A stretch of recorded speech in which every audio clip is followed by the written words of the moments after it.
Thank you. Good morning to everyone.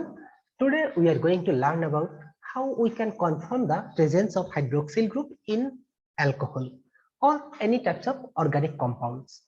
কোনো একটা organic কম্পাউন্ডের মধ্যে যে হাইড্রোক্সিল গ্রুপ আছে কিনা বা অ্যালকোহল আছে কিনা সেটা আমরা কিভাবে প্রমাণ করতে পারি। ইভেন যদি আমরা একবার প্রমাণ করলাম যে আসলে এর মধ্যে হাইড্রোক্সিল গ্রুপ আছে, তারপরে দেখা গেল কি সেই হাইড্রোক্সিল গ্রুপ বা ওএইচটা এটা কি আসলে 1 ডিগ্রি অ্যালকোহল না 2 ডিগ্রি অ্যালকোহল না 3 ডিগ্রি অ্যালকোহল, সেগুলোই আমরা কিভাবে প্রমাণ করব। তাহলে এই টেস্টগুলো আজকে আমরা দেখব যে how we can confirm the presence of hydroxyl group and how we can distinguish between them. মানে 1 ডিগ্রি 2 ডিগ্রি 3 ডিগ্রি কোনটা আসলে এই অ্যালকোহল, যদি ওএইচ গ্রুপ থাকে তাহলে সেই ক্ষেত্রে আমরা কোনটা কোন alcohol 1 degree 2 degree 3 degree primary secondary tertiary সেটা আমরা কিভাবে কনফার্ম করতে পারবো। তো এর ভিতরে অলরেডি আমরা বিভিন্ন ধরনের টেস্ট বা বিভিন্ন ধরনের রিঅ্যাকশন কিন্তু করে ফেলছি, তার ভিতর থেকে কয়েকটা আমরা এখন আজকে ব্যবহার করব। তবে সেটার উদ্দেশ্যটা একটু ভিন্ন।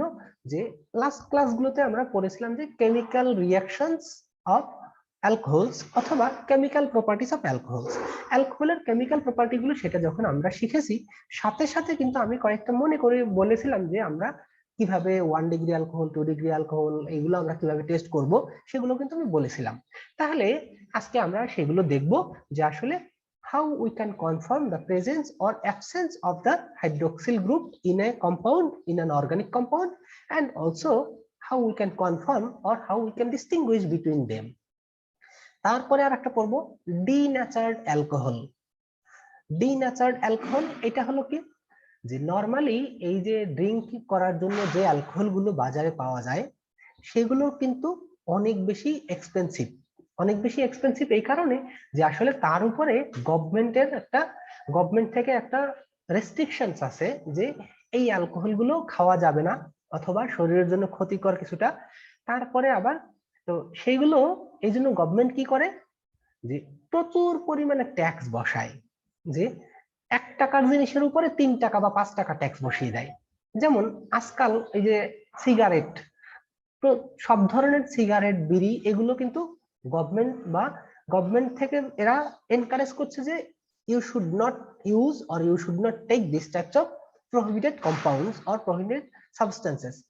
তার মানে গভর্নমেন্ট থেকে এরা অনেক বেশি পরিমাণে ট্যাক্স এটার উপরে ইমপ্লিমেন্ট করে, যে কারণে আমরা কি করে থাকি যে ওই একটা জিনিস যেটা প্রোডাকশন কস্ট হয়তো বা 1 টাকা বা 2 টাকা, কিন্তু তা কিনতে গেলে আমাদেরকে 5 টাকা 6 টাকা 7 টাকা খরচ করতে হয়।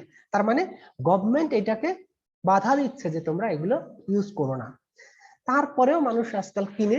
যাই হোক সেগুলো, তাহলে সেক্ষেত্রে এই যে অ্যালকোহল বলছি, অ্যালকোহলটা যাতে মানুষ কম ড্রিঙ্ক করে অথবা একদমই ড্রিঙ্ক না করে, তার জন্য কি করে গভর্নমেন্ট যে অনেক বেশি পরিমাণ ট্যাক্স দিয়ে রাখে, বসিয়ে রাখে, যাতে তোমার প্রোডাকশন কস্টের সাথে ওইটা যদি ইউজ করতে হয় অথবা ড্রিঙ্ক করতে হয় তাহলে অনেক বেশি পরিমাণে কস্ট দিতে হয়।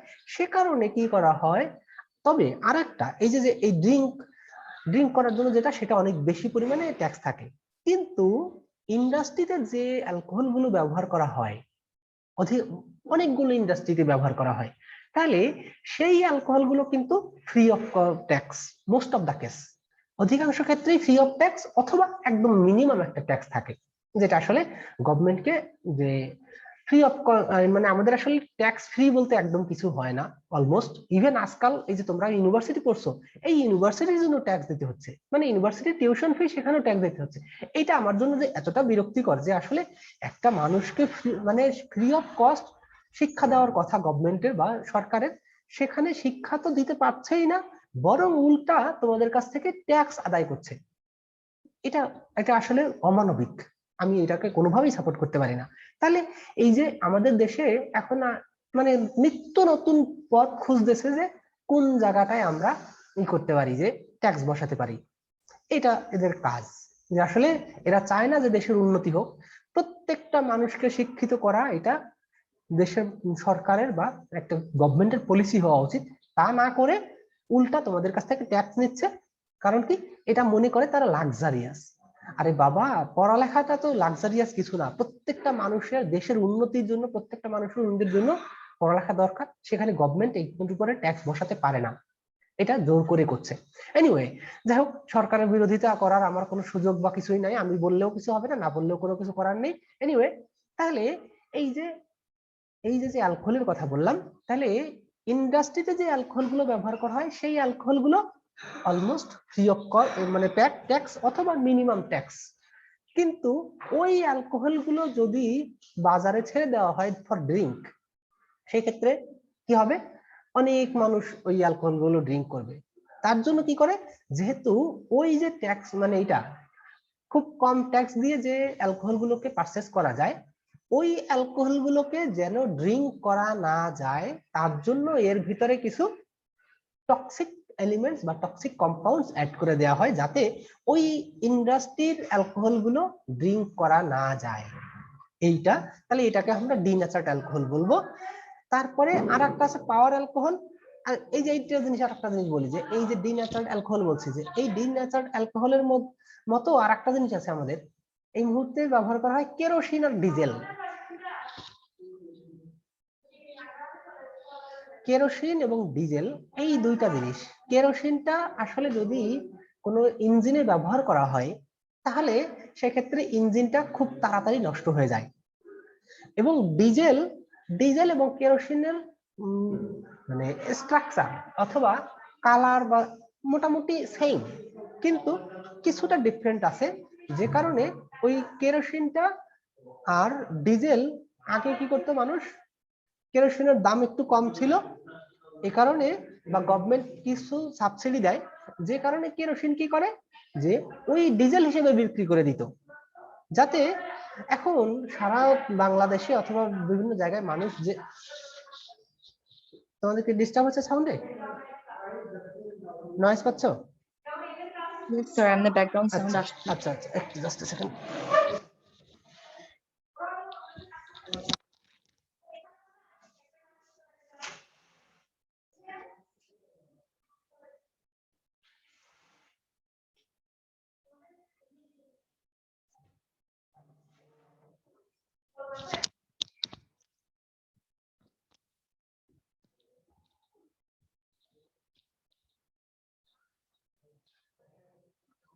হ্যাঁ, যা বলছিলাম, যে কেরোসিনের মধ্যে মানে এই যে ডিজেল ইঞ্জিন যেগুলো, সেই ডিজেল ইঞ্জিনগুলোতে যদি কেরোসিন ব্যবহার করা হয় তাহলে ওই ইঞ্জিনগুলো খুব তাড়াতাড়ি নষ্ট হয়ে যাবে।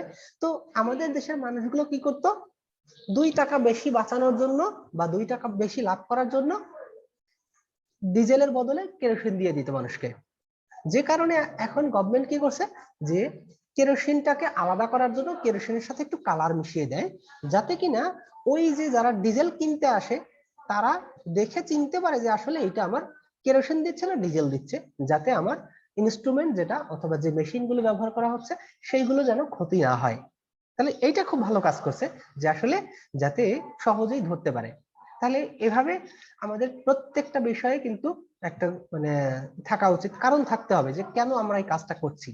এনিওয়ে, তাহলে এই যে পাওয়ার অ্যালকোহল, কিছু কিছু দেশে যেখানে আসলে পেট্রোলিয়াম, দ্যাট মিনস আমরা যেগুলো ব্যবহার করি, যে আসলে বিভিন্ন পেট্রোল ইঞ্জিনে পেট্রোল ব্যবহার করা হয়, গ্যাসোলিন ব্যবহার করা হয়, কিন্তু অনেক দেশ আছে যাদের, যেমন আমাদের দেশে কি ওই সিএনজি গুলো ব্যবহার করা হয়, অথবা এই যে গ্যাসের জন্য, তাহলে গাড়িতে।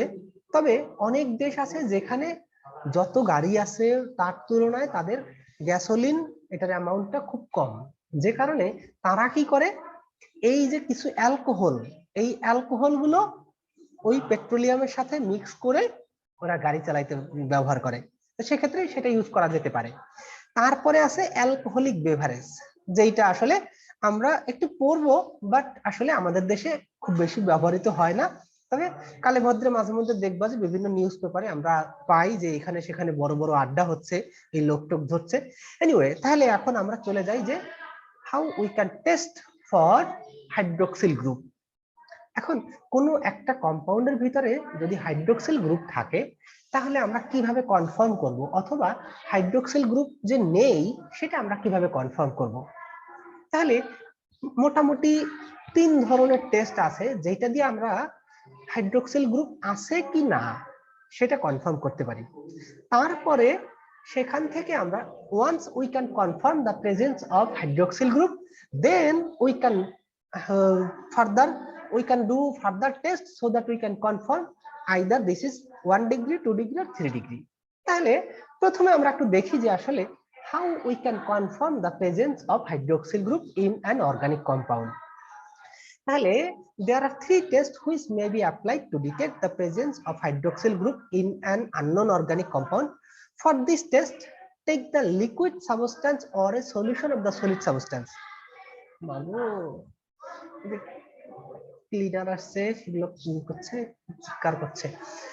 এনিওয়ে, তাহলে এই যে আমরা লিকুইড স্যাম্পল অথবা সলিড স্যাম্পল নিয়ে সেটাকে ওয়াটার ডিজলভ করতে পারি। আমরা বলেছি যে most of the alcohols are soluble in water. তাহলে সেক্ষেত্রে আমরা এভাবে, যদি লিকুইড স্যাম্পল থাকে ভেরি গুড, যদি লিকুইড না থাকে তাহলেও কিন্তু আমরা কি করতে পারি যে ওইটাকে লিকুইড স্যাম্পল তৈরি করতে পারি বাই ডিজলভিং ইনটু ওয়াটার। তাহলে এখন এই লিকুইড স্যাম্পল নিতে হবে, স্মল অ্যামাউন্ট লিকুইড স্যাম্পল নিয়ে add a small piece of sodium metal. আমরা এর ভিতরে এই যে সোডিয়াম মেটাল, তোমরা আমি মনে হয় কোনো এক সময় বলেছি যে আমি নিজেও এটা করেছি, যে আমাদের স্কুলে এটা করেছিলাম যে সোডিয়াম মেটাল নিয়ে পানির মধ্যে ফেলে দিলাম, তাহলে হলো কি আগুন লেগে গেল। তাহলে এখন ঠিক ওইরকম অত বড় আমরা টুকরা নিব না, ছোট্ট একটা টুকরা, a piece of small sodium metal. তাহলে add a small piece of sodium metal, if bubbles of hydrogen are given off, the compound contains on an OH group. মানে কোনো একটা অ্যালকোহলের সলিউশন তোমার হাতে আছে, তুমি তৈরি করলা, লিকুইড স্যাম্পল তৈরি করলা, সেটা হতে পারে লিকুইড সলিউশন অর মানে লিকুইড স্যাম্পল। তাহলে এর ভিতর থেকে আমি এর ভিতরে কি করব, সামান্য পরিমাণ সোডিয়াম মেটাল অ্যাড করে দিব। তাহলে সোডিয়াম মেটাল যদি অ্যাড করা হয়, এই সোডিয়াম কি করবে, অ্যালকোহলের সাথে রিঅ্যাকশন করে এই সোডিয়াম অ্যালকোক্সাইড আর হলো হাইড্রোজেন গ্যাস তৈরি করবে। তবে এখানে একটা আছে, এই টেস্ট দিয়ে কিন্তু আমরা হাইড্রোক্সিল গ্রুপ আছে সেটা কনফার্ম করতে পারবো। তবে এটা যদি অ্যালকোহল না হয়ে কার্বক্সিলিক অ্যাসিডও হয়, RCOOH, তার মানে ওখানেও কিন্তু একটা OH গ্রুপ থাকবে। তাহলে সেই ক্ষেত্রে আমাদের একটু কনফিউশন থেকে যাবে যে আসলে যদি কোনো একটা কম্পাউন্ড, কোন একটা অর্গানিক কম্পাউন্ডের ভিতরে সোডিয়াম নেওয়ার পরে যদি সোডিয়াম থেকে হাইড্রোজেন গ্যাস পেলা, then you can have hydrogen. যদি হাইড্রোজেন পাও, হাইড্রোজেন গ্যাস পাও, সেক্ষেত্রে তুমি মনে করতে পারো এর ভিতরে হাইড্রোক্সিল গ্রুপ আছে। তবে you can not confirm if this is alcohol or carboxylic acid. ম্যাডামকে একটু বলো, তুমি বলো, তুমি। তাহলে এই যে হাইড্রোক্সিল গ্রুপ আছে কিনা, হাইড্রোক্সিল বা কার্বক্সিল গ্রুপ, এই দুইটার যে কোনো একটা থাকলেই কিন্তু সোডিয়াম কি করবে, এর সাথে রিঅ্যাকশন করে হাইড্রোজেন গ্যাস তৈরি করবে। তাহলে হাইড্রোজেন গ্যাস যদি তৈরি করে, তাহলে আমরা এখান থেকে মোটামুটি কনফার্ম হইতে পারি যে either carboxyl group or hydroxyl group. তবে কার্বক্সিল গ্রুপের মধ্যেও হাইড্রোক্সিল গ্রুপ থাকবে। তাহলে সেক্ষেত্রে আমরা বলে দিতে পারি যে কোনো একটা কম্পাউন্ডের মধ্যে যদি হাইড্রোক্সিল গ্রুপ থাকে, and after addition of sodium if we get hydrogen gas, then we can confirm the presence of hydroxyl group. তাহলে এটা একটা হলো। এরপরে আমরা দেখি add few drops of phosphorus pentachloride। যে এখন যদি আমরা ওই আরেকটা হাইড্রোক্সিল কম্পাউন্ড নিলাম, সেই হাইড্রোক্সিল কম্পাউন্ড নেওয়ার পরে যদি আমরা ফসফরাস পেন্টাক্লোরাইড অ্যাড করি, তাহলে if the mixture becomes warm with evolution of hydrogen chloride gas, the given substance is hydroxyl compound. তাহলে এখন আমরা আরেকটা অ্যালকোহল নিলাম, বা একই রকমের একটা টেস্ট টিউবে একটা কিছু অ্যালকোহলের সলিউশন নিলাম, নিয়ে তার মধ্যে যদি ফসফরাস পেন্টাক্লোরাইড অ্যাড করি, তাহলে কি হবে, কিছু পরিমাণ তাপ উৎপন্ন হবে, আর সাথে সাথে তুমি দেখবা কি হাইড্রোজেন ক্লোরাইড গ্যাস। আসলে হাইড্রোজেন ক্লোরাইড গ্যাস যে ফর্ম করছে সেটা আমরা কিভাবে কনফার্ম করব, এটা আমাদেরকে একটু কনফার্ম করতে হবে যে hydrogen chloride ammonia.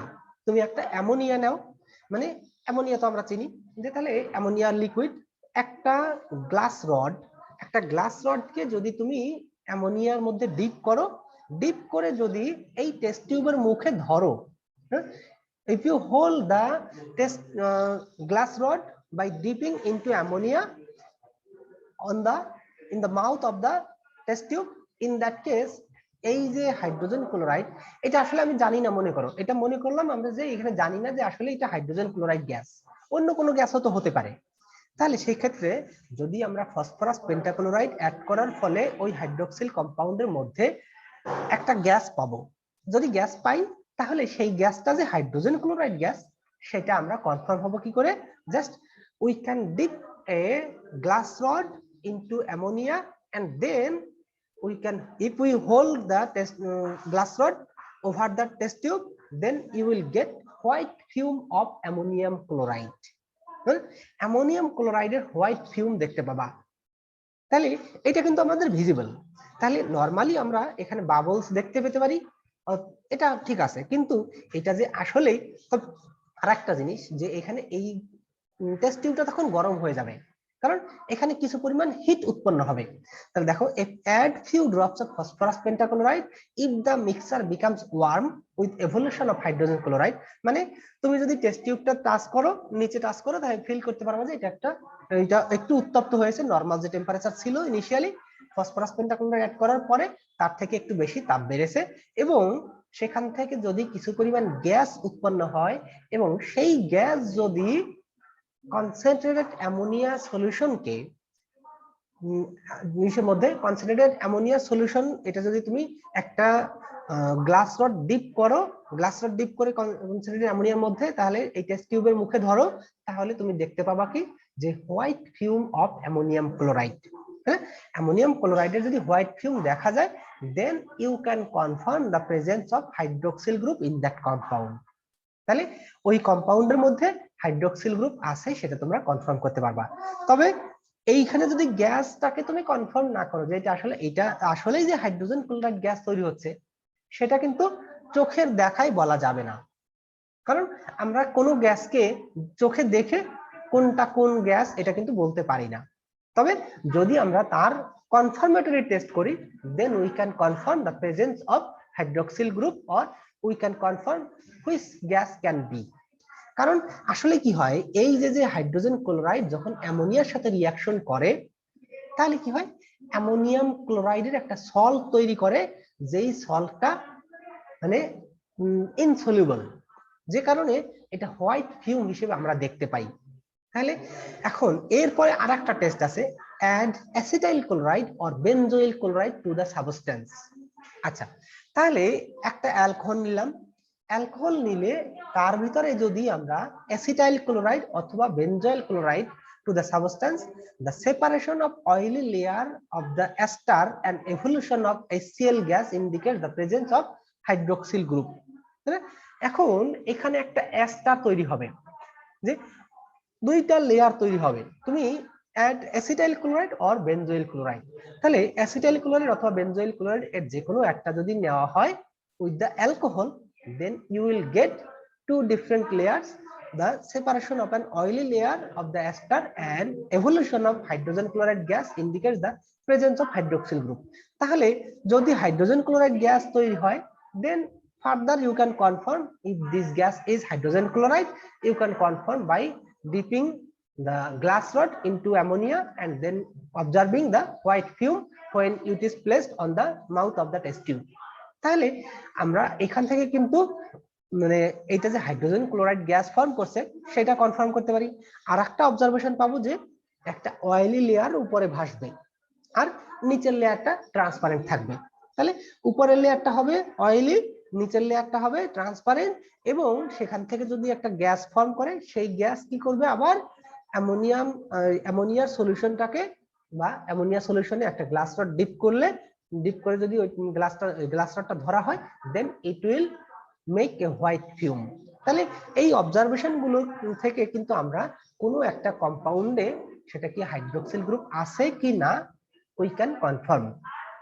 It may be noted that if the substance was taken in an organic solvent, the oily ester may dissolve in it and thus limiting the test to the evolution of hydrogen chloride gas only. তো আমাদের এই hydrogen chloride gas যতটুকু পাচ্ছি সেটা ঠিক আছে, আর তোমরা এখান থেকে সহজে যেটা দেখতে পাবা যে উপরের দিকে একটা অয়েলি লেয়ার থাকবে, মানে টেস্ট টিউবের মধ্যে নিলা, টেস্ট টিউবের মধ্যে যখন অ্যালকোহল নিয়ে তার ভিতরে অ্যাসিটাইল ক্লোরাইড অথবা বেনজোইল ক্লোরাইড যদি অ্যাড করা হয়, then you will get a clear solution in the bottom and oily solution অথবা oily layer in the top. তাহলে এইটা দেখে মোটামুটি কনফার্ম হতে পারবা যে আসলে সেখানে হাইড্রোক্সিল গ্রুপ আছে কিনা। ওকে, তাহলে আমরা মোটামুটি কনফার্ম করলাম যে কিভাবে হাইড্রোক্সিল গ্রুপ আমরা প্রেজেন্স আর অ্যাবসেন্স। তাহলে এই যে তিনটা টেস্ট আমরা করলাম, যদি আমরা এই তিনটা টেস্টেই নেগেটিভ অবজারভেশন পাই, নেগেটিভ মানে আমি এখানে বলেছিলাম কি যে হাইড্রোজেন ক্লোরাইড গ্যাস পাবো, যদি হাইড্রোজেন ক্লোরাইড গ্যাস না পেলাম অথবা অ্যামোনিয়া সলিউশন দিয়ে যখন টেস্ট করব সেখানে আমার পাওয়ার কথা হোয়াইট ফিউম, তাই না? এখন যদি তুমি হোয়াইট ফিউম না পাও তাহলে সেক্ষেত্রে তুমি মনে করবা যে এই কম্পাউন্ডটা হাইড্রোক্সিল গ্রুপ নেই। সিমিলারলি আমরা এই যে প্রথম যে টেস্টটা করেছি সোডিয়াম, তাহলে এই সোডিয়াম অ্যাড করার পরে যদি হাইড্রোজেন গ্যাস না পাওয়া যায় তাহলে সেক্ষেত্রে আমরা এখান থেকে কনফার্ম হতে পারবো যে এখানে হাইড্রোক্সিল গ্রুপ নেই। তার ঠিক একইভাবে যদি এখানে দুইটা লেয়ার পাওয়া না যায় অথবা হাইড্রোজেন ক্লোরাইড গ্যাস তৈরি না হয় তাহলে আমরা বলে দিতে পারবো যে এই কম্পাউন্ডের মধ্যে আমাদের হাইড্রোক্সিল গ্রুপ নেই। Okay, now how to distinguish between 1 degree 2 degree and 3 degree alcohols. যে আমরা এতক্ষণ শিখলাম কি করে একটা কম্পাউন্ডের মধ্যে হাইড্রোক্সিল গ্রুপ আছে কি নেই তার কনফার্মেশন, যে যদি থাকে তাহলে আমরা জানি যে আমাদের 1 degree alcohol, 2 degree alcohol, 3 degree alcohol সবগুলোর মধ্যেই হাইড্রোক্সিল গ্রুপ থাকতে পারে এবং থাকবে, অবশ্যই থাকবে, আদারওয়াইজ আমরা সেটাকে অ্যালকোহল বলবো না। তাহলে এখন how we can distinguished or how we can differentiate between 1 degree 2 degree and 3 degree alcohols। এর জন্য আবার আমরা কয়েক ধরনের টেস্ট করতে পারবো, কয়েক ধরনের। যেমন প্রথমে আমি তিনটা টেস্ট বলেছি যে হাইড্রোক্সিল গ্রুপ আছে কিনা তার কনফার্মেটরি, কিন্তু 1 ডিগ্রি 2 ডিগ্রি 3 ডিগ্রি অ্যালকোহলের প্রেজেন্স বা ডিস্টিংগুইশ করার জন্য আমরা অনেকগুলো টেস্ট করতে পারবো। আমি আজকে এখানে মোটামুটি 6টা টেস্ট নিয়ে আসছি, তাহলে 6টা টেস্টের ভিতরে আমরা দেখি যতগুলো করতে পারি। তাহলে প্রথম টেস্ট যেটা হলো অক্সিডেশন টেস্ট। অক্সিডেশন টেস্ট মানে the mode of oxidation of 3 types of alcohol are characteristics of each type। যে যখন আমরা কোনো একটা অ্যালকোহলকে যদি অক্সিডাইজ করি, আমরা যখন কেমিক্যাল প্রপার্টিজ অফ অ্যালকোহলস পড়েছি সেখানে বিভিন্ন ধরনের অক্সিডেশন বা অক্সিডাইজিং এজেন্ট ব্যবহার করেছি এবং সেখানেও কিন্তু আমরা মেনশন করেছি যে আসলে কোন অ্যালকোহল কি ধরনের টেস্ট দিবে। ঠিক একই জিনিস কিন্তু আমরা এখানে করব। তাহলে তোমাকে একটা স্যাম্পল দেওয়া হলো যে তুমি কনফার্ম করলে, অলরেডি কনফার্ম করেছো যে ওই প্রিভিয়াস 3টা টেস্ট দিয়ে যে আসলে এই কম্পাউন্ডের মধ্যে OH গ্রুপ আছে কি বা নেই। তাহলে যদি অ্যালকোহল থাকে তাহলে সেটা কনফার্ম করতে হবে এখন যে তাহলে কোন ধরনের অ্যালকোহল আছে, 1 ডিগ্রি 2 ডিগ্রি 3 ডিগ্রি।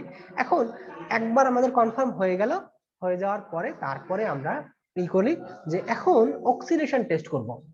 তাহলে অক্সিডাইজিং এজেন্ট বা অক্সিডাইজিং রিএজেন্ট কিন্তু বিভিন্ন ধরনের ব্যবহার করা যেতে পারে। তার ভিতরে আমরা বেশ কয়েকটা মেনশন করেছি ওই লাস্ট ক্লাসগুলোতে।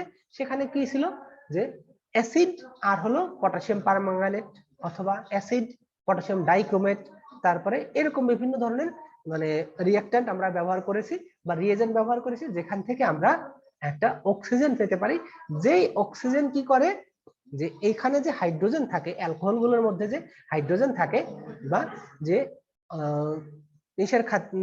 OH যে কার্বনের সাথে যুক্ত আছে সেই কার্বনের থেকে নিয়ার বাই যে হাইড্রোজেন আছে, নিয়ার বাই কার্বনের সাথে যে হাইড্রোজেন থাকে সেই কার্বন গুলো সেই হাইড্রোজেনটা নিয়ে গিয়ে ওয়াটার ফর্ম করে।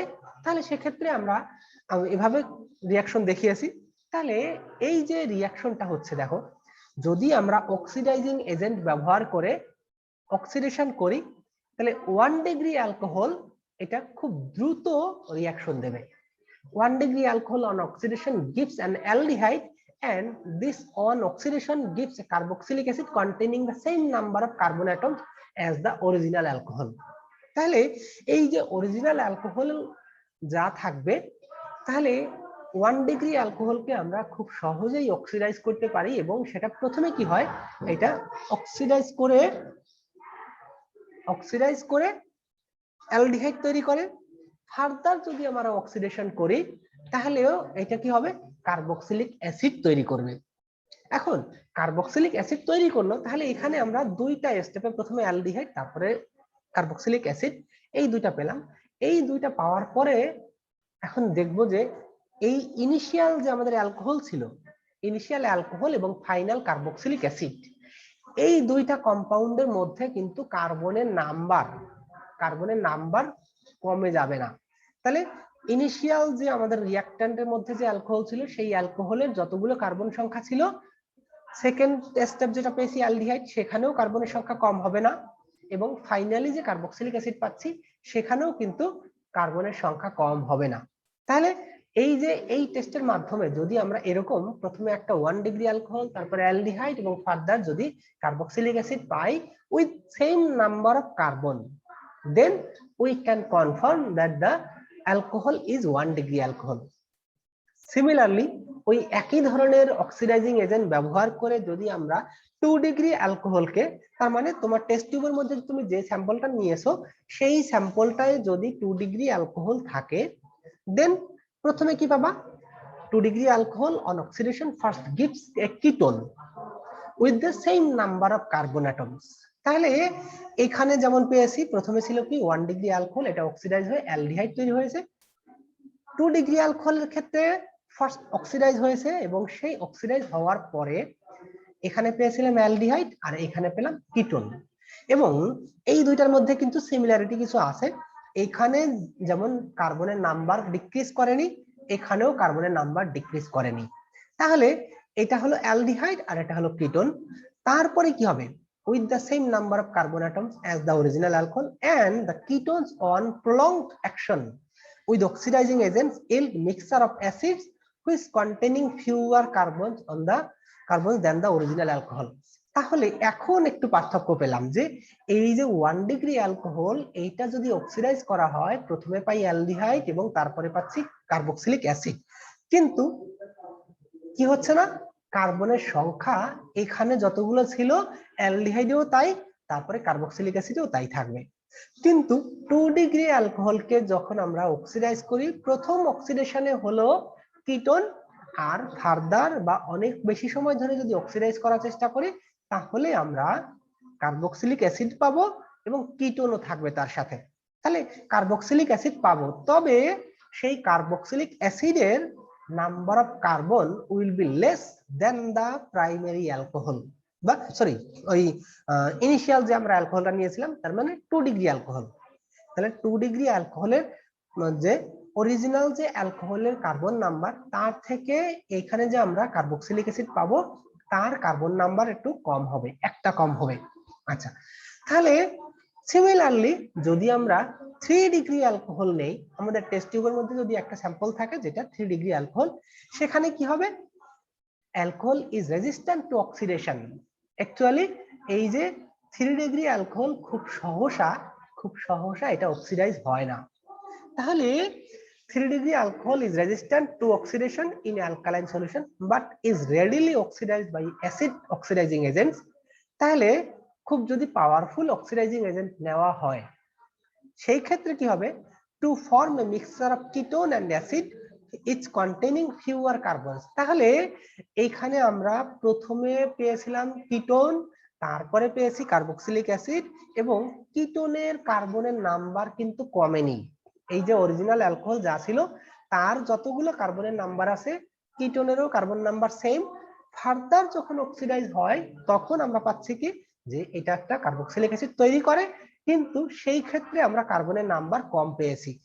আর 3 ডিগ্রির ক্ষেত্রে ইনিশিয়ালি নরমালি আমরা যে অ্যালকালাইন অক্সিডাইজিং এজেন্ট ব্যবহার করেছি ওইগুলো দিয়ে অক্সিডাইজ করা যাবে না।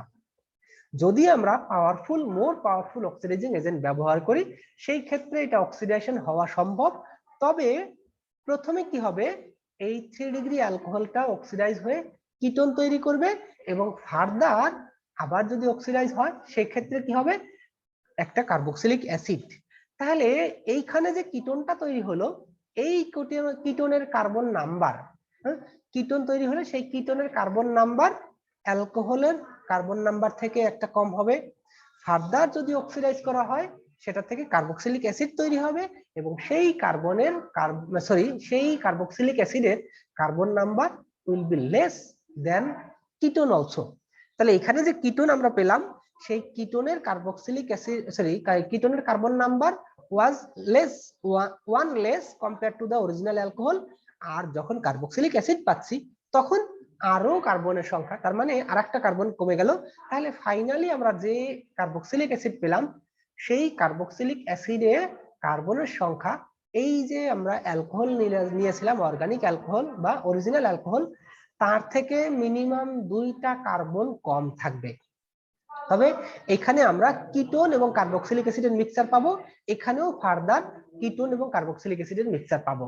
তবে এই কিটোনে কার্বনের সংখ্যা হ্রাস পাবে না, আর এই কিটোনে এইখানে কিটোনের কার্বনের সংখ্যা 1 কমে যাবে। ফার্দার অক্সিডাইজ করলে আরো কার্বনের সংখ্যা 1টা কমে যাবে। তাহলে এইখানে আমরা ওভারঅল যদি সামারাইজ করি, যে অক্সিডেশন যদি করা হয় alkaline solution, alkaline potassium dichromate অথবা অ্যালকালাইন পটাশিয়াম পারম্যাঙ্গানেট, এরকম যদি অক্সিডাইজিং এজেন্ট নিয়ে অক্সিডাইজ করা হয় তাহলে 1 ডিগ্রি অ্যালকোহল খুব ভালোভাবে অ্যালডিহাইড তৈরি করবে, তারপরে কার্বক্সিলিক অ্যাসিড তৈরি করবে, কার্বনের সংখ্যা পরিবর্তন হবে না।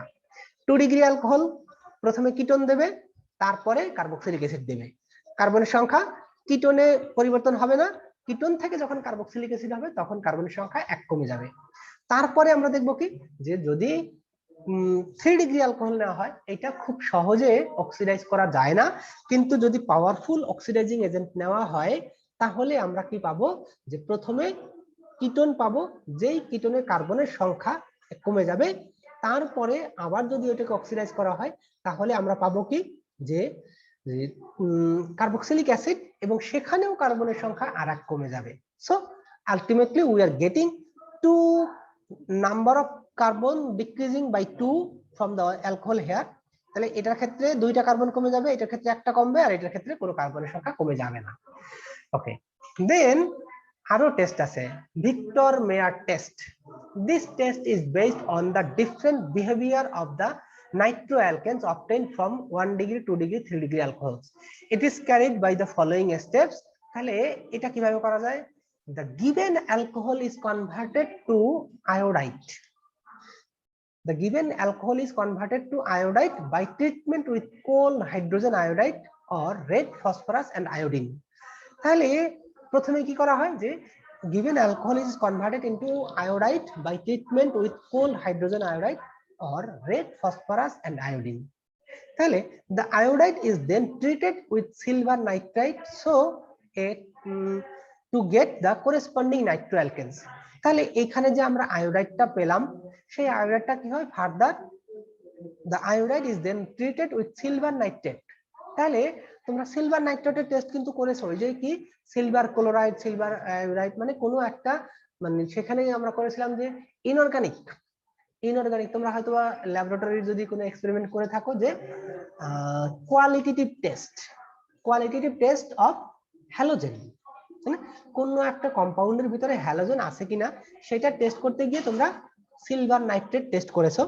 সেটা কি, সেখানে শিখেছো যে যদি কোনো একটা কম্পাউন্ডের মধ্যে ক্লোরাইড থাকে অথবা ব্রোমাইড থাকে অথবা আয়োডাইড থাকে, তাহলে তার সাথে যদি সিলভার নাইট্রেট অ্যাড করা হয়, দেন you will get, if you get white precipitate, then you can confirm the presence of chloride. If you get the little bit darker or little bit yellowish, then you can confirm the presence of bromide. আর যদি সেখানে কি না এই থাকে যে complete almost yellow, তবে আসলে actually হয় কি, যে এই যে ক্লোরাইড বা এই টেস্টগুলো করতে গেলে মানে এত ক্লিয়ারলি তুমি যদি আলাদা আলাদা শুধু আয়োডাইডের টেস্ট করো অথবা শুধু ক্লোরাইডের টেস্ট করো, তাহলে কোনটা সাদা আর কোনটা ইয়েলো অথবা ইয়েলোইশ, এটা কিন্তু ডিফারেন্সিয়েট করা খুব মুশকিল হয়ে যায়। তবে তুমি যদি 3টা টেস্ট একসাথে করো, একটা ক্লোরাইড, একটা ব্রোমাইড, একটা আয়োডাইড, তাহলে কিন্তু তুমি 3টার কালার গুলো আইডেন্টিফাই করতে পারবা। তো সেই ক্ষেত্রে ঠিক একই রকমের টেস্ট আমরা এখানে করছি, যে এই যে কম্পাউন্ড, এই কম্পাউন্ডটা প্রথমে অ্যালকোহলের কম্পাউন্ডটাকে কি করব আমরা একটা আয়োডাইড কম্পাউন্ড তৈরি করব। আয়োডাইড কম্পাউন্ড তৈরি করে তারপরে সিলভার নাইট্রেট টেস্ট করব। তাহলে সিলভার নাইট্রেট যদি করা হয়, the iodide is then treated with sodium silver nitrate so as to get a corresponding nitroalkane.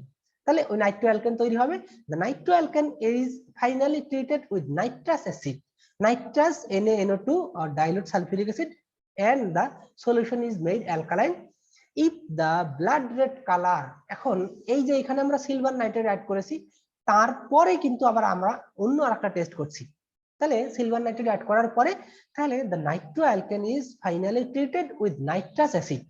তা নাইট্রাস অ্যাসিডটা আসলে কি হয়ে থাকে, তোমরা নাইট্রাস অ্যাসিড NO2 এরকম করে নাইট্রাস অ্যাসিড হয়। তবে নরমালি আমরা কি করে থাকি, ওই নাইট্রাস অ্যাসিডটা খুব মানে ক্ষণস্থায়ী বা ইমিডিয়েটলি তৈরি করে নিতে হয়। তো সেই ক্ষেত্রে যদি আমরা আগের থেকে প্রিপেয়ার করা থাকে সেই নাইট্রাস অ্যাসিডটা ব্যবহার করি, সেক্ষেত্রে আমাদের মানে ভালো রেজাল্ট পাওয়া যায় না। তো তার জন্য কি করতে হয় যে আমরা ইমিডিয়েট তৈরি করার জন্য ওই মিক্সারের মধ্যে sodium nitrite and dilute sulphuric acid নেই, যাতে কিনা ওইখানে একটা নাইট্রাস অ্যাসিড স্পন্টেনিয়াসলি তৈরি হয়। তখন এই যে আমাদের এই নাইট্রো অ্যালকেন তৈরি হচ্ছে, এই এখানে যে নাইট্রো অ্যালকেনটা ছিল সেই নাইট্রো অ্যালকেনের সাথে নাইট্রাস অ্যাসিড বিক্রিয়া করে একটা নতুন কম্পাউন্ড তৈরি করবে। If the blood red colour is produced in this way, the original alcohol is primary. If blue color is produced, the alcohol is secondary, and if there is no color obtained, it is tertiary alcohol. তাহলে এই যে আমরা Victor Meyer test করে সেখানে আমরা ভিন্ন ভিন্ন colour দেখতে পাবো। যে প্রথমে কি করলাম, একটা আয়োডাইড কম্পাউন্ড তৈরি করব। প্রথমে অ্যালকোহল নিলা, টেস্ট টিউবের মধ্যে একটা অ্যালকোহলের স্যাম্পল নিলা, নিয়ে তার ভিতরে তুমি কি করবা, iodide with cold hydrogen iodide or red phosphorus and iodine, এই দুইটা রেড ফসফরাস এন্ড আয়োডিন এটা মিক্স করা হলে হতে পারে, অথবা কোল্ড হাইড্রোজেন আয়োডাইড যে এটা। তো সেক্ষেত্রে এই দুইটার মিক্সচার নিলে হবে কি, ফসফরাস ট্রাইআয়োডাইড তৈরি হবে। সেই ফসফরাস ট্রাইআয়োডাইড তারপরে কি হবে, এটা অ্যালকোহলের সাথে বিক্রিয়া করে যে আয়োডাইড কম্পাউন্ড তৈরি করবে। ঠিক একইভাবে এখানে যদি হাইড্রোজেন আয়োডাইড অ্যাড করা হয় তাহলে সেক্ষেত্রেও কি হবে, যে ওই আয়োডাইড কম্পাউন্ড তৈরি হবে। আর বাকিটা আমরা আমাদের দরকার আলটিমেট যেটা মেইন প্রোডাক্ট দরকার সেটা আমরা পাবো। the iodide is then treated with silver nitrate, তাহলে এখানে যে আয়োডাইড কম্পাউন্ডটা পাবো সেই আয়োডাইড কম্পাউন্ডটাকে ফার্দার সিলভার নাইট্রেট দিয়ে ট্রিট করার পরে তারপরে আমরা কি করব, নাইট্রাস অ্যাসিড অ্যাড করব। তো নাইট্রাস অ্যাসিড অ্যাড করতে গেলে কি করতে হয় আমাদের, যে sodium nitrite and sulphuric acid, dilute sulphuric acid add করলে সেক্ষেত্রে এখন এই যে নাইট্রাস অ্যাসিড ওই নাইট্রো অ্যালকেনের সাথে বিক্রিয়া করে যদি রেড কালার দেয়, if blood red color is produced in this solution, মানে এটার মধ্যে যদি ব্লাড রেড কালার দেখতে পাও তাহলে বলবা যে এই অ্যালকোহলটা if the blue is primary, that means 1 degree, যদি ব্লু কালার পাও তাহলে সেক্ষেত্রে 2 ডিগ্রি, আর যদি কোনো কালার না দেয় তার মানে এটা আসলে কোনো রিঅ্যাকশন হয়নি। সো দ্যাট মানে অরিজিনাল যেমন ছিল ওই নাইট্রো অ্যালকেন এখানে যেটা তৈরি হয়েছিল সেই নাইট্রো অ্যালকেন আর নাইট্রাস অ্যাসিড এটা কোনো রিঅ্যাকশন করছে না, so that you are getting no change, therefore it is tertiary alcohol. তার মানে প্রথমে কিন্তু কনফার্ম করতে হবে। তাহলে এখানে যদি আমরা কোনো চেঞ্জ না পাই তাহলে সেক্ষেত্রে আমরা কিভাবে বুঝতে পারবো যে এটা আসলে কোনো অ্যালকোহল কিনা।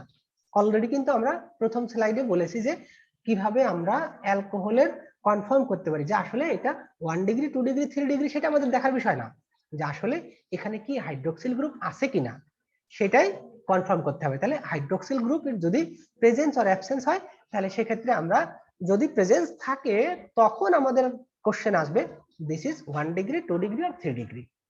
ওকে, তাহলে আমরা এখানে পেলাম কি, যে প্রথমে ওই আয়োডাইড কম্পাউন্ড তৈরি করব, আয়োডাইড কম্পাউন্ড সিলভার নাইট্রেটের সাথে বিক্রিয়া করে নাইট্রো অ্যালকেন তৈরি করবে।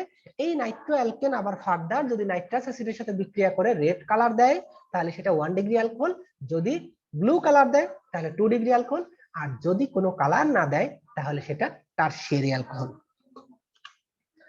লুকাস টেস্ট, আচ্ছা এইটা আরেকটা টেস্ট আছে। This test for distinguishing between the 3 types of alcohols is based on the fact that easy of formation of chloride follows the order 3 degree 2 degree 1 degree.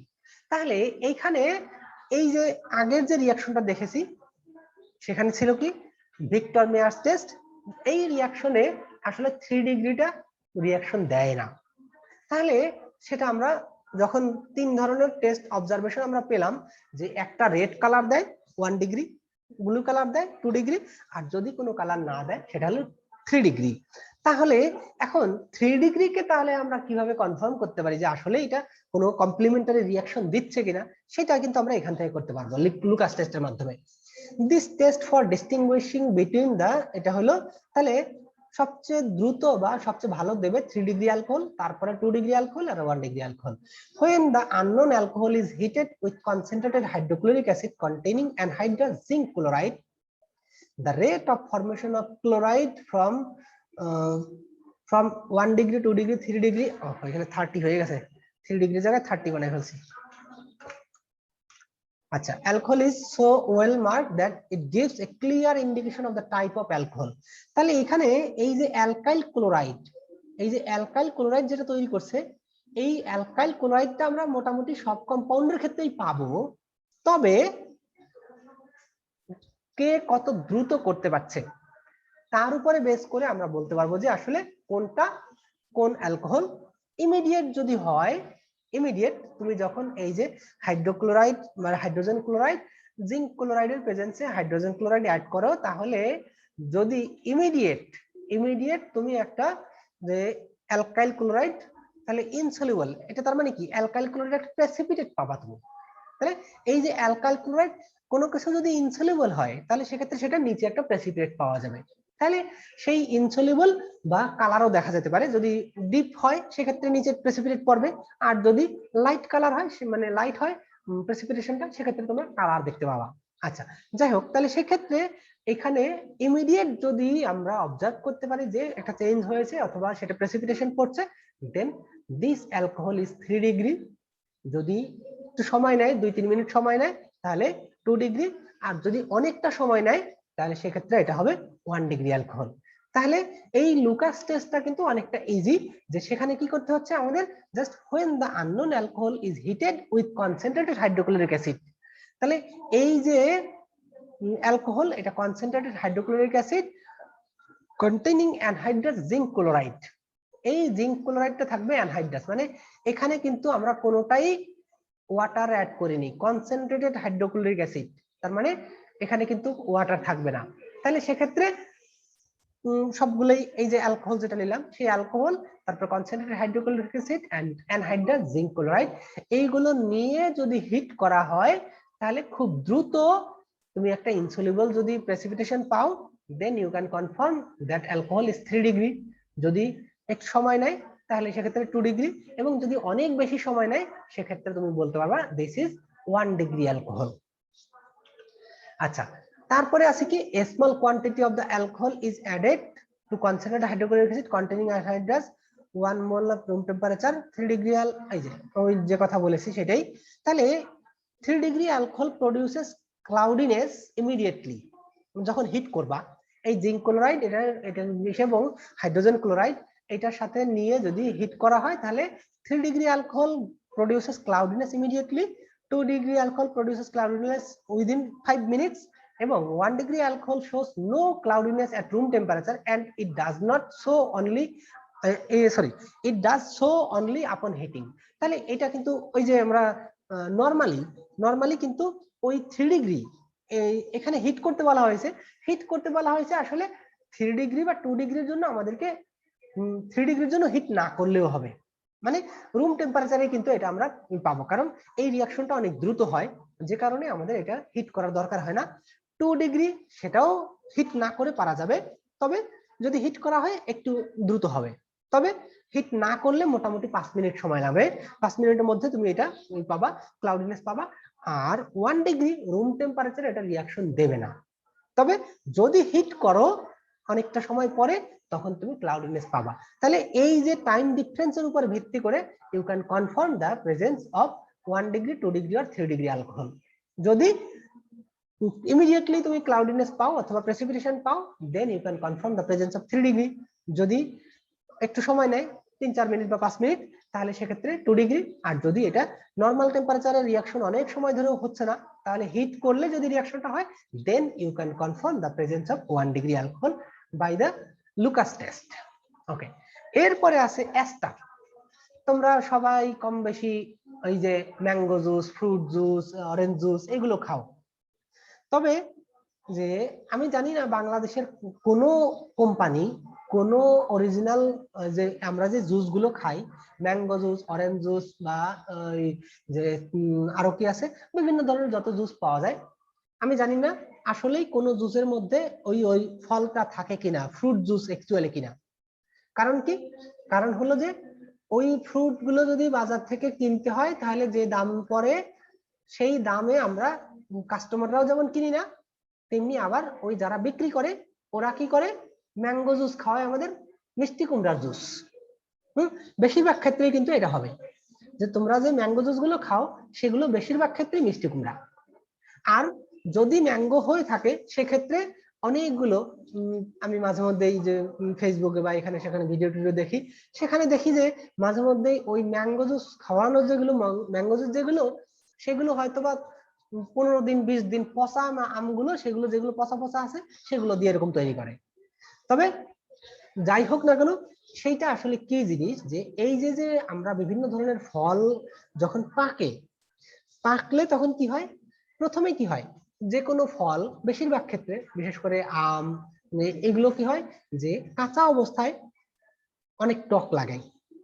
কারণ কি, এর ভিতরে অনেকটা অ্যাসিড থাকে, এবং অ্যাসিড থাকার ফলে যখন এটা আস্তে আস্তে আস্তে আস্তে যখন এটা পাকার হয়, মানে পাকতে শুরু করে, তখন আসলে ওই অ্যাসিডটা আস্তে আস্তে এর সাথে অ্যালকোহল এর মিক্স আপে তখন হয়ে যায় এস্টার।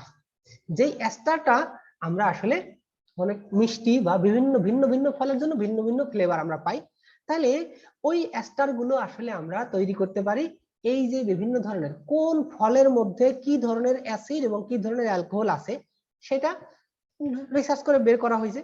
তারপরে ওই রকম কেমিক্যাল অ্যাড করে আমরা এস্টার বানিয়ে দিচ্ছি, এবং বাকি কুমড়ার জুস দিয়ে দিচ্ছি, কুমড়ার জুস দিয়ে আর ওই এস্টারের কতটা ফ্লেভারটা দিয়ে দিলাম, তাহলে তোমরা এখন ম্যাঙ্গো জুস খাও। তাহলে এই হলো আমাদের সিস্টেম। তাহলে অ্যালকোহলটা কি, অ্যালকোহল গুলো যে কোনো ধরনের অ্যালকোহল, সব অ্যালকোহল কিন্তু ওই যে এস্টারিফিকেশন রিঅ্যাকশনটা একই ভাবে দেয় না। Alcohols react with carboxylic acids to form esters. যে আমরা এস্টারিফিকেশন রিঅ্যাকশন দেখেছি যে যখন কোনো একটা অ্যালকোহলের সাথে একটা কার্বক্সিলিক অ্যাসিড রিঅ্যাকশন করে, তখন কি হয়, ওই কার্বক্সিলিক অ্যাসিডের OH আর অ্যালকোহলের H এই দুইটা মিলে ওয়াটার সরে যায়। তাহলে 1 মলিকুল ওয়াটার রিমুভ হওয়ার পরে যে কম্পাউন্ডটা থাকে সেটা হলো আমাদের অ্যালকোহল, সরি এস্টার। তাহলে এই যে এস্টার, এটার ফ্লেভারটা খুব মিষ্টি মিষ্টি ফ্লেভার, এবং খেতে ওইরকম বিভিন্ন ফলের মতো বিভিন্ন যে ধরনের এস্টার হবে সেই এস্টারের প্রপার্টি অনুযায়ী ভিন্ন রকমের ফ্লেভার পাওয়া যাবে বা টেস্ট পাওয়া যাবে।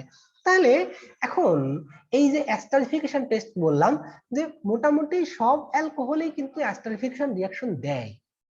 তাহলে ডিফারেন্সটা কি? The difference in the rate of esterification is so marked that it shows the type of alcohol under examination. তাহলে সেই ক্ষেত্রে দেখো এই যে কোনটা সবচেয়ে দ্রুত esterification দেবে, 1 ডিগ্রি অ্যালকোহল, তারপরে 2 ডিগ্রি অ্যালকোহল, তারপরে 3 ডিগ্রি অ্যালকোহল। তাহলে 1 ডিগ্রি অ্যালকোহল যদি আমরা esterification রিঅ্যাকশন করি, তাহলে খুব দ্রুত 1 ডিগ্রি অ্যালকোহল এই esterification রিঅ্যাকশন দেবে বা একটা মিষ্টি ফ্লেভার পাওয়া যাবে, এবং 2 ডিগ্রি অ্যালকোহল তার থেকে একটু বেশি সময় নেবে, 3 ডিগ্রি অ্যালকোহল অনেকটা বেশি সময় নেবে। তাহলে আমরা যদি কোনো একটা অ্যালকোহলের এস্টারিফিকেশন রিঅ্যাকশন করতে পারি, then by observing the change or observing the flavor, what types of smell we can find, then that can be observed very fast বা রিলেটিভলি যদি খুব দ্রুত হয় সেটা হবে 1 ডিগ্রি, যদি অনেকটা স্লো হয় সেটা 2 ডিগ্রি, যদি অনেক বেশি স্লো হয় তাহলে সেটা 3 ডিগ্রি অ্যালকোহল। তাহলে আর একটা আছে কি, dehydration test. when excess of the given alcohol is treated with concentrated sulfuric acid, concentrated sulphuric অ্যাসিডের সাথে যদি এটা করা হয় যে অ্যালকোহল গুলো নেওয়া হয়, সেক্ষেত্রে কি হয় যে কনসেন্ট্রেটেড সালফিউরিক থেকে 1 মলিকুল অফ ওয়াটার রিমুভ হয়ে গিয়ে তখন কি হয় যে একটা অ্যালকিন তৈরি হয়। তাই না? তাহলে এই যে যে রিঅ্যাকশন গুলো আমরা পেলাম, তাহলে দেখো ডিহাইড্রেশন, যে অ্যালকোহল থেকে when excess of the given alcohol is treated with concentrated sulfuric acid, then 1 degree alcohol gives ether, ether, not water, alkene. তাহলে 1 degree alcohol gives ether very readily, and 2 degree alcohol does not give ether readily, and 3 degree alcohol does not give ether at all but alkene. তাহলে 1 degree অ্যালকোহলটা দ্রুত দেয়, আর 2 degree alcohol মানে rapidly বা readily দেয় না। তাহলে সেক্ষেত্রে আর 3 ডিগ্রি অ্যালকোহল ইথার তৈরি করে না, তৈরি করে কি অ্যালকিন। আচ্ছা, তাহলে এই হলো আমাদের মোটামুটি যতগুলো টেস্ট আমরা কিভাবে অ্যালকোহলের প্রেজেন্স আর অ্যাবসেন্স এটা কনফার্ম করতে পারি। আর তারপরে দেখলাম যে আসলে কোন ধরনের অ্যালকোহল আছে 1 ডিগ্রি, 2 ডিগ্রি, 3 ডিগ্রি এই অ্যালকোহল গুলো। এখন কি আমরা একটু বিরতি দিব না কন্টিনিউ করবো? আর হয়তো বা 10-15 মিনিট সর্বোচ্চ লাগবে, কি বলো? Maximum 15 minutes.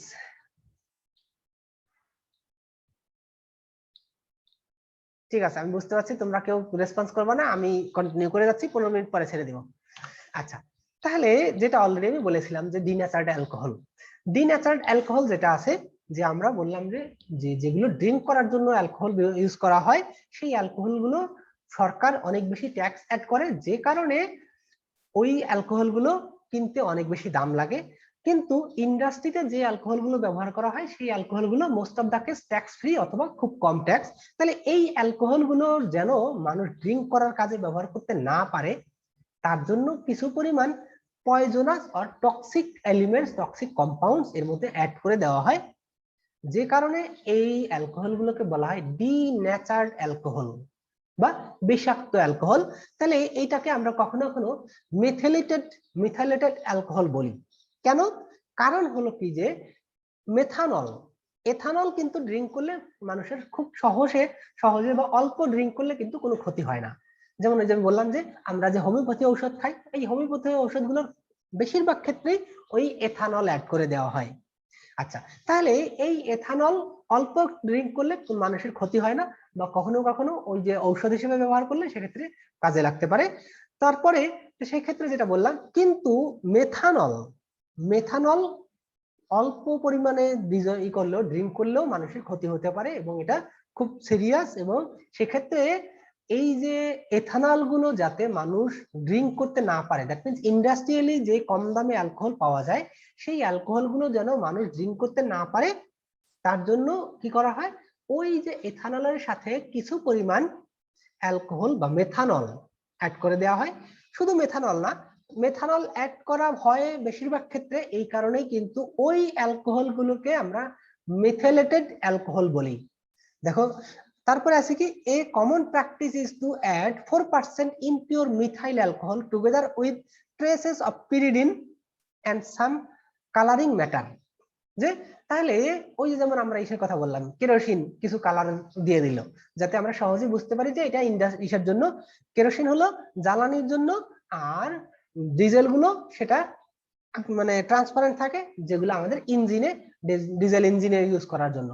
তাহলে সেক্ষেত্রে এখানেও ঠিক একই ভাবে যে কিছু কালারিং ম্যাটার অ্যাড করা হয়, অথবা কখনো কখনো পিরিডিন দেওয়া হয়, মানে অল্প পরিমাণ। ওই মেথানল তো দেয়, মেথানল দেয়, তার সাথে ট্রেস অ্যামাউন্ট পিরিডিন আর কিছু পরিমাণ কালারিং ম্যাটেরিয়াল। তাহলে এই যে এইগুলো অ্যাড করার পরে তারপরে ওই যে ইন্ডাস্ট্রিয়াল অ্যালকোহল গুলোকে নর্মাল অ্যালকোহল থেকে বা ড্রিঙ্কেবল অ্যালকোহল থেকে একটু সেপারেট রাখা হয়। আচ্ছা, the product is often sold in the market under the name of methylated spirit। যেটা আমি বললাম যে ইন্ডাস্ট্রিতে যেগুলো বিক্রি হয় সেগুলো বেশিরভাগ ক্ষেত্রেই মেথানল অ্যাড করা হয়, যে কারণে এটা মেথাইলেটেড স্পিরিট বলা হয়। মেথাইলেটেড spirit is extensively used for the preparation of varnishes and tinctures for external use। এই যে আমাদের বিভিন্ন ধরনের আসবাবপত্র, এই যে আসবাবপত্রগুলো যখন রং করা হয়, তো রং করার আগে এটাকে ভার্নিশ করা হয়, স্মুথ করা হয়। তাহলে এই কাজের জন্য কিন্তু এই যে বিভিন্ন ধরনের মিথাইলেটেড স্পিরিট এগুলো ব্যবহার করা হয়। সো এটা এক্সটার্নাল ইউজ করার জন্য, এবং বিভিন্ন ধরনের ফুড ইন্ডাস্ট্রি আছে সেখানেও কিন্তু এগুলো ব্যবহার করা হয়। এনিওয়ে, তাহলে এইটা হলো আমাদের ডিন্যাচার্ড অ্যালকোহল গেল। এরপরে আছে পাওয়ার অ্যালকোহল, যেটা আমি একটু আগে বলেছিলাম। In non petroleum countries alcohol mixed with petroleum and benzene, petrol and benzene is now used as motor fuel. যেসব দেশে আসলে বেশি পেট্রোলিয়াম পাওয়া যায় না, এই যে নন পেট্রোলিয়াম কান্ট্রিজ, যেই সব দেশে পেট্রোলিয়াম সাফিসিয়েন্ট নেই, সেই সব দেশে কি করা হয়, এই যে পেট্রোলের সাথে, মানে বাইরের থেকে যাদেরকে ইম্পোর্ট করতে হয় এগুলো, এই পেট্রোল বা জ্বালানি গুলো, তো সেই সব দেশের মানুষ কি করে, ওই পেট্রোলের সাথে কিছু পরিমাণ বেনজিন আর কিছু অ্যালকোহল অ্যাড করে দেয়। তবে সেই অ্যালকোহল গুলো কিন্তু নর্মালি এই যে মাইন থেকে পাওয়া যায় না। ওই অ্যালকোহল গুলো কি করে তারা, বেশিরভাগ ক্ষেত্রে বিভিন্ন ধরনের এই মোলাসেস অথবা এই যে মানে চালের গুঁড়া বা চাল, ভাত, এই বিভিন্ন ধরনের ফল থেকে তারা ওই অ্যালকোহল গুলো তৈরি করে। তো সেই কারণে ওই অ্যালকোহল গুলো তাদের কাছে খুব অ্যাভেলেবেল। যেমন কোরিয়াতে প্রচুর অ্যালকোহল আছে, প্রচুর, এবং অ্যালকোহলের দাম এত কম যে আসলে ওরা পানির মতো অ্যালকোহল ড্রিঙ্ক করে। যে টোটাল মনে করো 500 ml পানির যে দাম, মোটামুটি 250 বা 300 ml ইসের মতো, যে 10% 15% যে অ্যালকোহল, তার দাম আর 500 ml ওয়াটারের দাম মোটামুটি সেম। তো সেক্ষেত্রে মানুষ ওই যে লাঞ্চ করতে গেলে, ডিনার করতে গেলে, তো অধিকাংশ ক্ষেত্রেই তারা ওই অ্যালকোহল ড্রিঙ্ক করে। তবে কেউ কেউ আছে যে একটু কম করে। তারপরে তাহলে alcohol thus used for the generation of power is popularly known as power alcohol. তাহলে অ্যালকোহলকে যদি আমরা কোনো ইঞ্জিন করার জন্য, রান করার জন্য ব্যবহার করি, অথবা পাওয়ার জেনারেশনের জন্য ব্যবহার করা হয়, then we know or we call this types of alcohol as power alcohol. Rectified spirit alone does not mix with petrol. আসলে এই যে রেকটিফাইড স্পিরিট যদি পেট্রোলের সাথে মিক্স করা হয়, শুধু রেকটিফাইড স্পিরিট কিন্তু পেট্রোলের সাথে মিক্স করা যাবে না, কারণ এইটা তখন মিক্সেবল হবে না, ডিজলভ হবে না। তখন সেই ক্ষেত্রে কি হয়, এর সাথে কি করা হয়, rectified spirit alone does not mix with petrol, hence the need of third ingredient either benzene or tetralin, এই যে এই ধরনের কম্পাউন্ড অ্যাড করতে হয়। সো ইন এ কান্ট্রি, আচ্ছা এখানে ইন্ডিয়ার কথা বলা হয়েছে, কারণ ওই যে আমি যে বইটা থেকে নিছি সেটা তো ইন্ডিয়ান বই ছিল। তো সেক্ষেত্রে in a country like India with mass petroleum resources, মানে ওদের বেশিরভাগই মানে খুব বেশি পরিমাণে এই যে পেট্রোলিয়াম রিসোর্স নাই। তো সেই ক্ষেত্রে মানে যেসব দেশে এই নাই, পেট্রোলিয়াম রিসোর্স নাই বা কম আছে, কিন্তু ইন্ডিয়াতে 130 কোটি 40 কোটি মানুষ, তাহলে এত মানুষের জন্য যদি অনেক গাড়ি ব্যবহার করতে হয়, তো সেই ক্ষেত্রে এত পেট্রোলিয়াম যদি না থাকে, তখন ওরা কি করে, in a country like India with mass petroleum resources the use of power alcohol is dire necessity, মানে ওরা এই যে পাওয়ার অ্যালকোহল, কারণ ওরা কি large quantities of cheap alcohol from molasses can be prepared which could be used to prepare power alcohol. তার মানে ওরা এই যে চিটাগুড় মোলাসেস, যেটা আমরা বলি যে এই যে আমরা যে সুগার, মানে এই যে চিনি গুলো তৈরি করি সুগার কেন থেকে, তাহলে এই সুগার কেন থেকে সুগার তৈরি করার পরে যে রেসিডিউ থাকে সেটা হলো মোলাসেস। তাহলে ওই মোলাসেস থেকে এরা প্রচুর পরিমাণে অ্যালকোহল তৈরি করতে পারে। তাহলে যেহেতু ওই অ্যালকোহলটা ওদের কাছে খুব অ্যাভেলেবেল, যে কারণে এই অ্যালকোহলটা ওই পেট্রোলের সাথে অ্যাড করে ওরা পাওয়ার অ্যালকোহল হিসেবে ব্যবহার করতে পারে। সো দ্যাট এইটা ওদের জন্য অনেকটা লাভজনক। যেমন বাইরের থেকে বেশি পরিমাণে পেট্রোল কিনে আনতে গেলে অনেক টাকা লাগবে, সেক্ষেত্রে ওরা যদি কম খরচে এই অ্যালকোহল গুলো তৈরি করতে পারলো, তাহলে অল্প পরিমাণ পেট্রোল আমদানি করে এই অ্যালকোহলটা অ্যাড করে দিয়ে তখন ওরা এই যে বিভিন্ন ধরনের কার, ইঞ্জিন এগুলো চালাতে পারে। তো সেই ক্ষেত্রে তারা এটাকে পাওয়ার অ্যালকোহল হিসেবে ইউজ করতে পারে। এরপরে আমরা চলে যাব, এইবার কে কে ড্রিঙ্ক করতে চাও না চাও। দেখো alcoholic beverages when taken internally in a small quantities, আমি বলেছি যে এই যে হোমিওপ্যাথি ঔষধ 1 ড্রপ 2 ড্রপ 3 ড্রপ এতটুকুতে মানুষের ক্ষতি হয় না। ইভেন কখনো কখনো যারা হ্যাবিচুয়েটেড তাদের ক্ষেত্রে ওই মানে 100 ml 200 ml, তবে ডিপেন্ড করে যে আসলে কত বেশি কনসেন্ট্রেটেড অ্যালকোহল ড্রিঙ্ক করা হচ্ছে। যে কোন একটা মানুষ, সেটা নরমালি তোমরা বিয়ারের নাম শুনে থাকবা, বিয়ারে 3 থেকে 5% অ্যালকোহল থাকে, যেটা আসলে এইটা মানে খুব কম। এই যে আমাদের দেশে এই যে এনার্জি ড্রিঙ্ক, 2-3টা এনার্জি ড্রিঙ্ক পাওয়া যায় এখন, সেই এনার্জি ড্রিঙ্ক কিন্তু কোনোটার মধ্যে অনেক বেশি পরিমাণ 6%, 7% বা তারও বেশি অ্যালকোহল পাওয়া যায়, কিন্তু এটা মানুষ জানে না, না জেনেই খায়। তাহলে সেক্ষেত্রে ওই এনার্জি ড্রিঙ্ক গুলো এখানে কখনো কখনো মেনশন করা থাকে না যে আসলে কয় পার্সেন্ট অ্যালকোহল আছে, কারণ এরা বিক্রি করতে পারলে প্রফিট করতে পারে, সেটা হলো ওদের দরকার। কারণ এই যে রেগুলারলি যদি একজন মানুষ ওই এনার্জি ড্রিঙ্ক করে, তো সেক্ষেত্রে তার একটা নেশার মতো হবে যে হ্যাঁ এটা আমার ভালো লাগে, তখন সে আর ওটা দেখতে যাবে না। এই কারণে ওরা কি করে, হয় ওই গায়ে যা লেখা থাকে, লেভেলটা থাকে, সেই লেভেলে কম পার্সেন্টেজ দেখায়, অথবা কখনো কখনো দেখায়ই না। কারণ আমাদের দেশে ওই যে প্রোডাক্টের কোয়ালিটি এশিওর করার মতো এজেন্সি যা আছে এরা কোনো কাজ করে না, যে কারণে ওই প্রোডাক্ট একটা বাজারে মানে তৈরি করেই বাজারে দিয়ে দিল, সেটা যে আসলে কোয়ালিটি সম্পন্ন অথবা মানে আমাদের প্রয়োজন অনুযায়ী কিনা তার কোনো দেখাশোনা নাই, জাস্ট বাজারে দিয়ে দিল, চললো। 2 দিন পরে পাবলিকরে বলবে এই যে দেখো, আমি কয়েকদিন আগে বলেছিলাম যে এত ঔষধ তৈরি হচ্ছে, সেই ঔষধগুলো ঔষধের কোম্পানিগুলোকে বন্ধ করবে না, অথচ যারা পেশেন্ট অথবা আমরা যারা পাবলিক এদেরকে বলবে কি না এই ঔষধগুলো কিনো না। বাবা আমরা কি জানি যে এই ওষুধটা কোনটা ভালো কোনটা খারাপ? এটা আমরা জানি যে কোন ওষুধটা খারাপ কারা তৈরি করতেছে সেই কোম্পানিগুলোকে বন্ধ করে দাও, তা না। সে কি করবে, যে পাবলিককে বলবে যে এই কোম্পানির এই মেডিসিনটা কেনবা না। কোন মানুষটা জানে যে যারা ডক্টর তারাই ঠিক মতো জানে না, তাহলে সেক্ষেত্রে যারা পেশেন্ট তারা কি করে জানবে? তাহলে সেক্ষেত্রে যেটা দরকার, যারা এই অবৈধ কাজগুলো করছে তাদেরকে বন্ধ করা উচিত, সেটা না করে উল্টা মানে তাদেরকে সুবিধা দিচ্ছে তোমরা ব্যবসা করো আর আমরা পাবলিকরে দিয়া করবো। তাহলে এখানে যা বললাম যে যদি এই অ্যালকোহল গুলো অল্প পরিমাণে অথবা মানে কম পার্সেন্টেজ বিশিষ্ট অ্যালকোহল ড্রিঙ্ক করা হয়, সেক্ষেত্রে খুব ক্ষতি হয় না। তবে when taken internally in small quantities, alcohol stimulates the human system without any apparent injurious effect. However, its continuous use leads to immoderation and induces other vices. Sorry. কিন্তু যদি কন্টিনিউয়াসলি ড্রিঙ্ক করা হয় এবং অনেক বেশি পরিমাণে, তাহলে সেক্ষেত্রে কোনো একজন মানুষের মানে শরীরে ক্ষতি হতে পারে বা বিভিন্ন ধরনের ইফেক্ট হতে পারে। Anyhow, the fact remains that alcohol is consumed in large quantities as alcoholic liquors or beverages, especially in European countries. শুধু ইউরোপে না, ইউএসএ বা এই যে এশিয়ার আমাদের যে কান্ট্রিগুলো আছে, বিশেষ করে চায়না, কোরিয়া, তাইওয়ান, আমি তো এখানে ছিলাম, সেক্ষেত্রে সেখানে মানুষটা প্রচুর প্রচুর মানে, এবং আমি তোমাদেরকে হয়তো কোনো একদিন বলেছিলাম যে এরা আসলে ড্রিঙ্ক করাটাকে, এবং আমার প্রফেসরের কাছ থেকে যদি আমি এক মগ নিয়ে পেতে পারি অ্যালকোহল পাই, সেটা তারা মনে করে এটা তাদের কাছে একটা আশীর্বাদ। তো সেটা তাদের কালচার অনুযায়ী তারা যেভাবে ফিল করে। এনিওয়ে, তাহলে এখন এই যে ইউরোপিয়ান কান্ট্রিজ, এশিয়ার আরো কিছু কান্ট্রিজ আছে, বিশেষ করে শীত প্রধান দেশে এই অ্যালকোহল গুলো বেশি ড্রিঙ্ক করা হয়।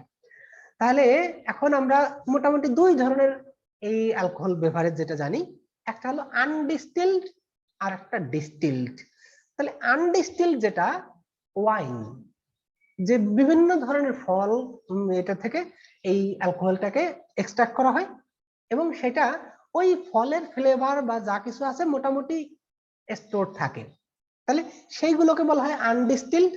আর যদি ওই অ্যালকোহলটাকে বিভিন্ন উপাদানটাকে কমপ্লিটলি সেপারেট করে, নরমালি এই আনডিস্টিলড গুলো কম পার্সেন্টেজ থাকে, যে অ্যালকোহলের পার্সেন্টেজ বা অ্যালকোহলের পরিমাণটা অনেকটা কম থাকে, আর ডিস্টিল যেগুলো সেটা চাইলে অনেক বেশি কনসেন্ট্রেটেড অথবা বেশি হাই কনসেন্ট্রেটেড অ্যালকোহল তৈরি করা যায়।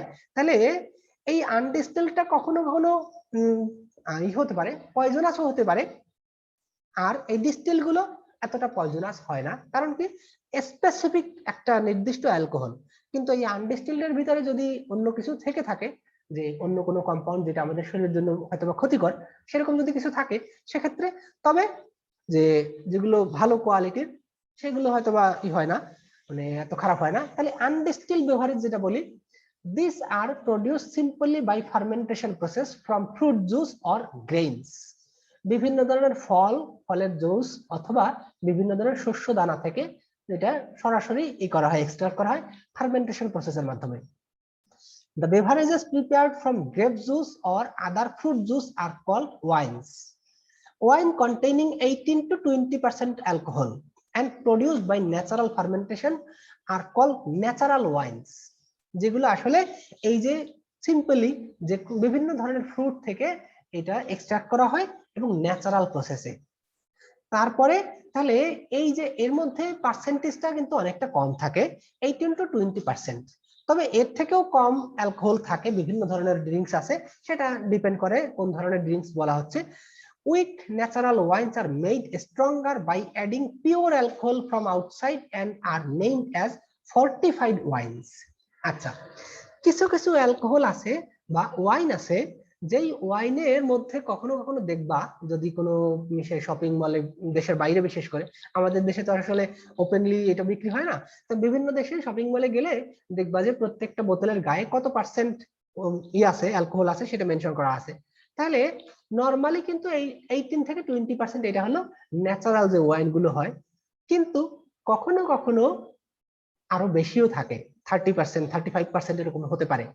তবে সেই ক্ষেত্রে কি হয়, বাইরের থেকে অন্য একটা অ্যালকোহল অ্যাড করে ওই ওয়াইনটাকে, ওয়াইনের অ্যালকোহলের পার্সেন্টেজটাকে বৃদ্ধি করা হয়।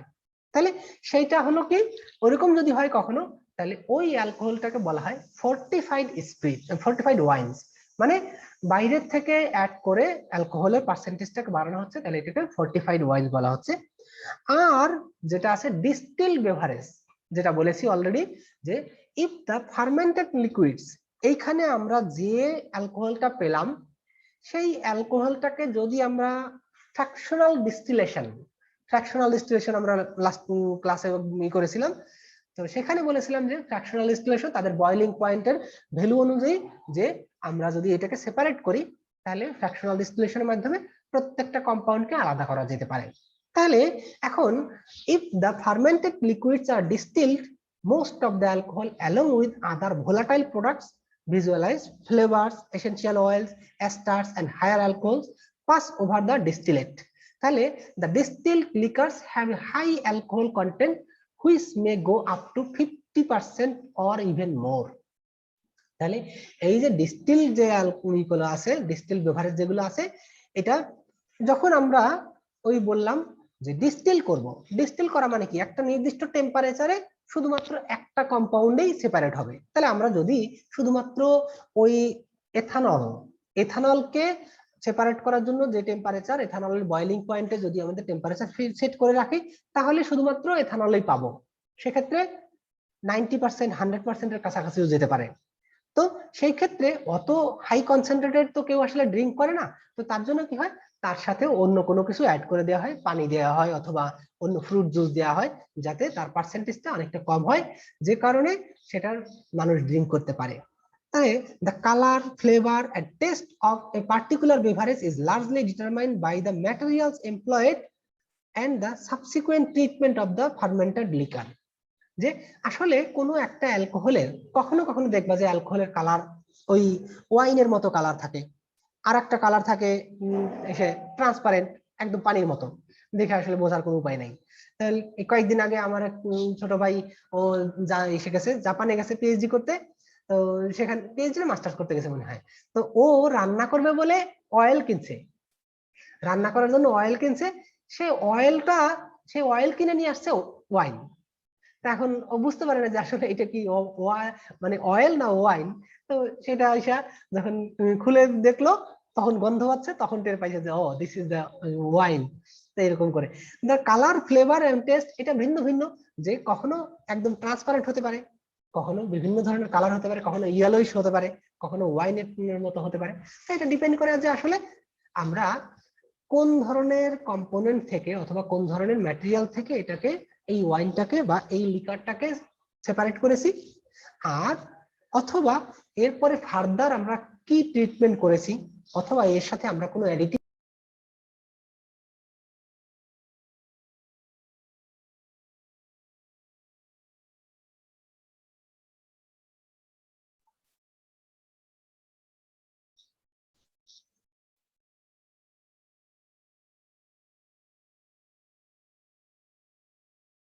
আমার প্রায় শেষ, সেই মুহূর্তে ইন্টারনেট পালিয়ে গেল, আমি কি করতে পারি? শুনতে পাচ্ছ? জি স্যার, Yes, sir. শুনতে পাচ্ছি স্যার। ওকে, তাহলে অলমোস্ট শেষ। তাহলে ফার্মেন্ট আমরা বলেছিলাম যে যে কালারটা আমরা পাচ্ছি অথবা যে টেস্ট পাচ্ছি, এটা বিভিন্ন ধরনের কিভাবে ট্রিট করা হচ্ছে অথবা কোন ধরনের প্রোডাক্ট থেকে বা কোন ধরনের সাবস্টেন্স থেকে এটা নেওয়া হচ্ছে তার উপরে ডিপেন্ড করবে। আচ্ছা, এখন আমরা জাস্ট একটা টেবিল দেখাবো, সেই টেবিলটায় কোন অ্যালকোহলে বা কোন ধরনের অ্যালকোহলে কত পার্সেন্টেজ অ্যালকোহল থাকে সেটার একটা list. The description of some of the commonly used beverage is given in the table below. দেখো এখানে কি আছে, বিয়ার। বিয়ার হলো এই যে সোর্স, বার্লি, বার্লি থেকে বিয়ার তৈরি করা হয়, এতে মাত্র 3 থেকে 5%। তারপরে সিডার, সিডার এটা যেটা আছে এটা কোরিয়ার একটা ব্র্যান্ড আছে সাইডার, তাই যে সিডার না বলে ওরা এটা সাইডার বলে, তাহলে সেখানে আছে 3 থেকে 6%। তারপরে আছে চ্যাম্পন্স, গ্রেপ জুস থেকে পাওয়া যায় 8 থেকে 10%। তারপরে শেরি, গ্রেপ জুস থেকে পাওয়া যায় যেটা 18 থেকে 24%। হুইস্কি বার্লির থেকে তৈরি করা হয়। এই যে এই বার্লির থেকে তৈরি করার পরে এই যে 3 থেকে 5%, এরপরে এইটাকে কি করা হয় যে এই ডিস্টিল করলে, ফ্র্যাকশনাল ডিস্টিলেশন করলে সেখান থেকে অনেক বেশি পরিমাণ পিওর অ্যালকোহল পাওয়া যায় যখন আমরা সেটা এই হুইস্কি পাই। তারপরে brandy, peaches, apples and cherries 40 থেকে 50%, Holland rye 40%, rum, molasses, molasses থেকে যেটা পাওয়া যায় সেটা কিন্তু এই যে দেখো 45 থেকে 55%, তাহলে এটা কিন্তু অনেক বেশি। জিন, বার্লি, বার্লি থেকে পাওয়া যায় তাহলে 40 থেকে 45%। তাহলে এই যে যে বিভিন্ন ধরনের বেভারেজ আমরা দেখলাম, এর প্রত্যেকটা যে আলাদা আলাদা অ্যামাউন্ট, যে কোনটায় কোন পার্সেন্টেজ আছে। তো সেক্ষেত্রে এই যে বিয়ারের কথা বললাম, এই বিয়ার মানে নর্মালি বাইরের দেশের মানুষরা বিয়ার এটা পানিও মনে করে না, পানিও পানি হিসেবে ওটা বিয়ার খায় না। তো এই যে যেগুলো একটু বেশি 10% বা 12% বা 15%, এইটা হলো নর্মালি মানুষ ড্রিঙ্ক করে। এনিওয়ে, যার যেটা ভালো লাগে সে সেটা ড্রিঙ্ক করে। তো আমার ক্লাস আজকে এই পর্যন্তই, আর এই চ্যাপ্টারও শেষ হয়ে গেল। তো এখন আমরা, তোমাদের আর কারো কোনো প্রশ্ন আছে কিনা এই চ্যাপ্টার সম্পর্কে, বা এখানে কোনো প্রশ্ন যদি থাকে দেন